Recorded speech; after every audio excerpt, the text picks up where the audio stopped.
ನಿತ್ಯ ಕರ್ಮ ಧರ್ಮ ಶ್ರೀ ಗುರುಭ್ಯೋ ನಮಃ. ಅಧ್ಯಾಯ 36. ಶ್ರೀ ಗುರುಚರಿತ್ರೆಯನ್ನು ಸಿದ್ಧ ಯೋಗೀಶ್ವರರು ನಾಮಧಾರಕನಿಗೆ ಹೇಳುವುದನ್ನು ಮುಂದುವರೆಸಿದರು. ಶ್ರೀ ಗುರುಗಳು ಗಾನಗಾಪುರದಲ್ಲಿ ನೆಲೆಸಿರುವ ಭಕ್ತರನ್ನು ಉದ್ಧರಿಸಿ ಅನೇಕ ಪವಾಡಗಳನ್ನು ತೋರಿ ಅವರ ಮಹಿಮೆಯ ಪ್ರಸಿದ್ಧತೆಯನ್ನು ಸುತ್ತಮುತ್ತಲೆಲ್ಲ ಹರಡಿದರು. ಹೀಗಿರುವಲ್ಲಿ ಗಾಣಗಾಪುರದಲ್ಲಿ ವೇದಜ್ಞಾನದ ಬ್ರಾಹ್ಮಣನೊಬ್ಬನು ಇದ್ದನು. ಆತನು ನಿತ್ಯವೂ ಭಿಕ್ಷೆ ಎತ್ತಿ ತಂದವನು ತಿಂದು ಅಷ್ಟರಿಂದಲೇ ತೃಪ್ತನಾಗುತ್ತಿದ್ದನು. ಆದರೆ ಆತನ ಹೆಂಡತಿಗೆ ಇಷ್ಟರಿಂದ ತೃಪ್ತಿಯಾಗುತ್ತಿರಲಿಲ್ಲ. ಆಕೆ ಗಂಡನೆದುರು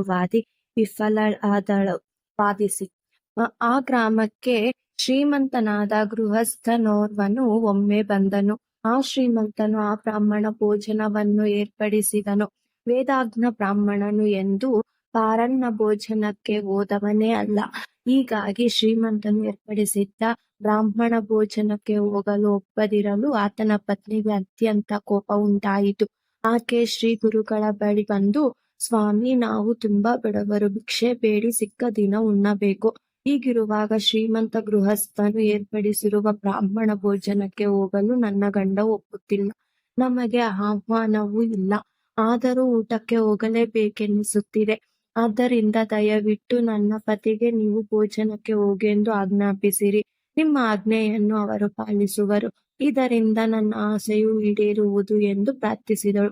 ಅವಳ ಮಾತನ್ನು ಕೇಳಿಸಿಕೊಂಡ ಶ್ರೀ ಗುರುಗಳು ಆ ವೇದಾಜ್ಞ ಬ್ರಾಹ್ಮಣನನ್ನು ಕರೆದು ಶ್ರೀಮಂತ ಗೃಹಸ್ಥನು ಏರ್ಪಡಿಸಿರುವ ಭೋಜನಕೂಟಕ್ಕೆ ಹೋಗೆಂದು ಆಜ್ಞಾಪಿಸಿದನು. ಆ ಬ್ರಾಹ್ಮಣನು ಗುರುವಿನ ಆಜ್ಞೆಯಂತೆ ಭೋಜನಕ್ಕೆ ಹೋದನು. ದಂಪತಿಗಳು ಶ್ರೀಮಂತನ ಮನೆಗೆ ಭೋಜನಕ್ಕೆ ಹೊರಟರು. ಆದರೆ ಊಟದ ವೇಳೆಯಲ್ಲಿ ನಾಯಿಗಳು ಬ್ರಾಹ್ಮಣ ಪತ್ನಿಯ ಎಲೆಯಲ್ಲಿ ಬಾಯಿ ಹಾಕಿ ತಿನ್ನುತ್ತಿರುವಂತೆ ಆಕೆಗೆ ಭಾಸವಾಯಿತು. ಬ್ರಾಹ್ಮಣನಿಗೂ ಇದೇ ರೀತಿ ಅನುಭವ ಉಂಟಾಗಿ ಇತರ ಬ್ರಾಹ್ಮಣರ ಅಪ್ಪಣೆ ಬೇಡಿ ದಂಪತಿಗಳು ಅಲ್ಲಿಂದ ಹೊರ ನಡೆದರು. ಗಂಡ ಹೆಂಡಿರು ತಮ್ಮ ಅನುಭವಗಳನ್ನು ಪರಸ್ಪರ ಹೇಳಿಕೊಂಡರು. ಪತಿಯು ಪತ್ನಿಯ ಪಾರನ್ನಕ್ಕಾಗಿ ಆಸೆ ಪಟ್ಟಿದ್ದನ್ನು ದೂಷಿಸಿದನು. ಶ್ರೀ ಗುರುಗಳ ಬಳಿಗೆ ಅವರಿಬ್ಬರು ಬಂದಾಗ, ತಾಯಿ, ನಿನ್ನ ಆಸೆ ಈಡೇರಿತೆ, ಹೇಗಿದೆ ಪಾರನ್ನದ ಸುಖ ಎಂದು ಕೇಳಿದರು. ಬ್ರಾಹ್ಮಣನ ಪತ್ನಿಗೆ ಪಶ್ಚಾತ್ತಾಪವಾಗಿ, ಅನಗತ್ಯವಾಗಿ ನನ್ನ ಪತಿಯನ್ನು ಪಾರನ್ನ ಭೋಜನಕ್ಕಾಗಿ ಬಲಾತ್ಕರಿಸಿದಲ್ಲ ಎಂದು ದುಃಖಿಸಿದಳು. ಬ್ರಾಹ್ಮಣನು ದುಃಖಿಸಿದನು. ಗುರುಗಳು ಬ್ರಾಹ್ಮಣನಿಗೆ ಸಮಾಧಾನ ಮಾಡಿ ಸುಗ್ರಾಸ ಭೋಜನಕ್ಕೆ ಆಸೆ ಪಡುತ್ತಿದ್ದ ಪತ್ನಿಯ ಆಸೆಯನ್ನು ಪೂರೈಸಿದೆ. ಇದರಲ್ಲಿ ನಿನ್ನದೇನು ದೋಷವಿಲ್ಲ ಎಂದರು.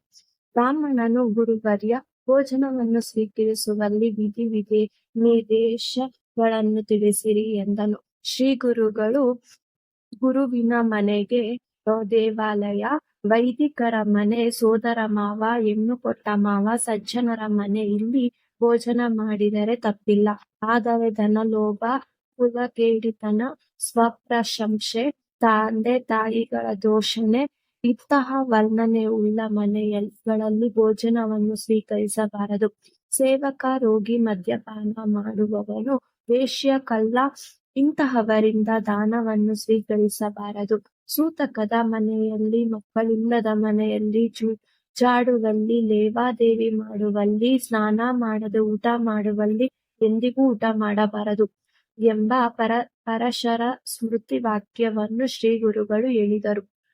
ಸ್ನಾನ ನಿಯಮ.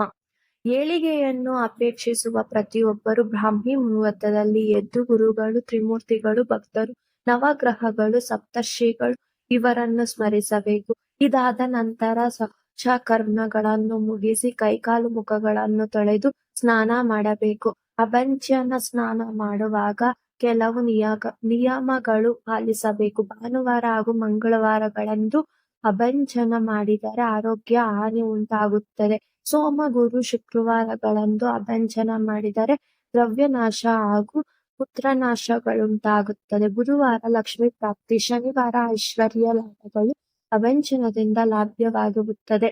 ಸ್ನಾನವಾಗಲಿ ಅಭಂಜನವಾಗಲಿ ಪೂರ್ವಾಭಿಮುಖವಾಗಿ ಕುಳಿತೇ ಮಾಡಬೇಕು. ಗೃಹಸ್ಥರಾದವರು ಒಂದೇ ವಸ್ತ್ರವನ್ನಾಗಲಿ, ಕೆಂಪು ವಸ್ತ್ರವನ್ನಾಗಲಿ, ಹರಿದ ವಸ್ತ್ರವನ್ನಾಗಲಿ ಧರಿಸಬಾರದು. ಋಷಿಗಳು, ಸನ್ಯಾಸಿಗಳು ಕಷಾಯ ವಸ್ತ್ರವನ್ನೇ ಧರಿಸಬೇಕು. ವಸ್ತ್ರಧಾರಣೆಯ ನಂತರ ತಮ್ಮ ತಮ್ಮ ಸಂಪ್ರದಾಯದಂತೆ ವಿಭೂತಿ ಅಥವಾ ಗೋಪಿ ಚಂದನವನ್ನು ಹಚ್ಚಿಕೊಳ್ಳಬೇಕು. ಇದು ದೊರೆಯದಿದ್ದ ಪಕ್ಷದಲ್ಲಿ ನದಿ ಮೃತ್ತಿಕೆ ಅಥವಾ ತುಳಸಿ ಮೃತ್ತಿಕೆಯನ್ನಾದರೂ ಹಚ್ಚಿಕೊಳ್ಳಬೇಕು. ಭಸ್ಮಧಾರಣೆ ಮಾಡುವವರು ಮೊರದ ಆಕಾರದಲ್ಲಿ ಭಸ್ಮವನ್ನು ಧರಿಸಬೇಕು. ವೈಷ್ಣವ ಸಂಪ್ರದಾಯದವರು ಕೇಶವಾದಿ ದ್ವಾದಶ ನಾಮಗಳನ್ನು ಉಚ್ಚರಿಸುತ್ತಾ ದ್ವಾದಶ ನಾಮಗಳನ್ನು ಧರಿಸಬೇಕು. ಕೇಶವ ನಾಮದಿಂದ ಹಣೆಗೂ, ನಾರಾಯಣ ನಾಮದಿಂದ ಒಕ್ಕಲಿಗೂ, ಮಾಧವ ನಾಮದಿಂದ ಹೃದಯಕ್ಕೂ, ಗೋವಿಂದ ನಾಮದಿಂದ ಕಂಠಕ್ಕೂ, ವಿಷ್ಣು ನಾಮದಿಂದ ಸೊಂಟದ ಭಾಗಕ್ಕೂ, ಮಧುಸೂದನ ಬಲಭುಜ, ತ್ರಿವಿಕ್ರಮ ನಾಭಿ, ವಾಮನ ಎಡಭುಜ, ಶ್ರೀಧರ ಬಲಕಿವಿ, ಋಷಿಕೇಶ ಎಡಕಿವಿ, ಪದ್ಮನಾಭ ಬೆನ್ನು, ದಾಮೋದರ ಶಿರಸ್ಸು ಹೀಗೆ ದ್ವಾದಶ ನಾಮಗಳನ್ನು ಧರಿಸಬೇಕು.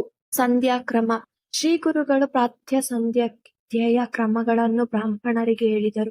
ಸಂಧ್ಯಾ ವಂದನೆಯನ್ನು ಇನ್ನೂ ನಕ್ಷತ್ರಗಳಿರುವಾಗಲೇ ಪ್ರಾರಂಭಿಸಿ ಸೂರ್ಯೋದಯದ ಹೊತ್ತಿಗೆ ಅರ್ಘ್ಯವನ್ನು ಕೊಡಬೇಕು.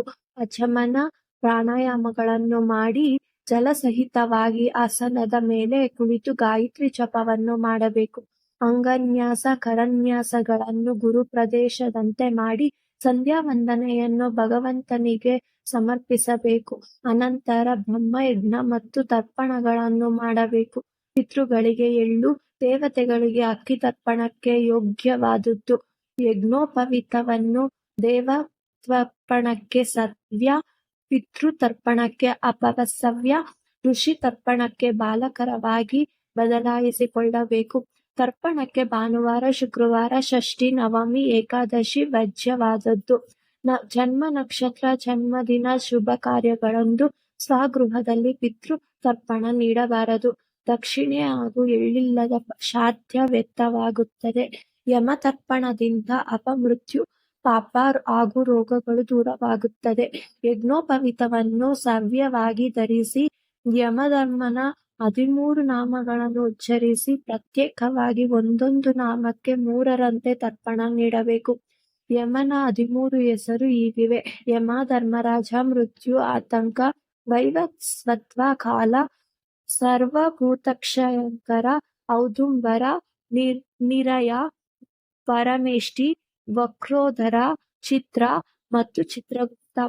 ಭೀಷ್ಮಾಷ್ಟಮಿಯ ದಿನ ಭೀಷ್ಮನಿಗೆ ತರ್ಪಣ ಕೊಡಬೇಕು.